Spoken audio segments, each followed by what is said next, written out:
Let's talk about the compatibility of number one with number one. See, when two people are alike, जब दो लोग एक जैसे होते हैं तो उनके इंटरेस्ट, उनकी हॉबीज़, उनका चीज़ें देखने का तरीका एक जैसा होता है, बट एक जैसे होने की वजह से उनमें आर्ग्यूमेंट्स भी हो सकते हैं क्योंकि दोनों ही हॉट हेडेड हैं, दोनों ही ड्रिवन बाय ईगो है, दोनों ही बहुत एम्बिशियस हैं, दोनों को ही सेम चीज़ें लाइफ से चाहिए. तो sometimes in life you need balance, balance of affection, love, because दोनों ही बहुत इंडिपेंडेंट हैं. तो जब रिलेशनशिप में दोनों ही बहुत इंडिपेंडेंट होते हैं, सेम नेचर की वजह से कहीं ना कहीं उनमें कॉन्फ्लिक्ट्स आ जाते हैं. Now let's analyze the compatibility of number one with number two.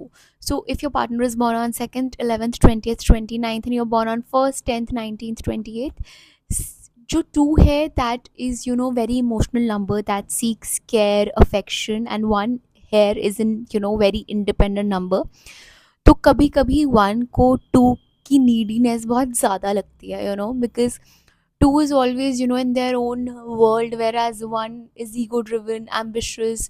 But ये दोनों कॉम्प्लीमेंट एक दूसरे को बहुत अच्छे से करते हैं क्योंकि एक की कमियां एक में है और दूसरे की कमियां दूसरे में है.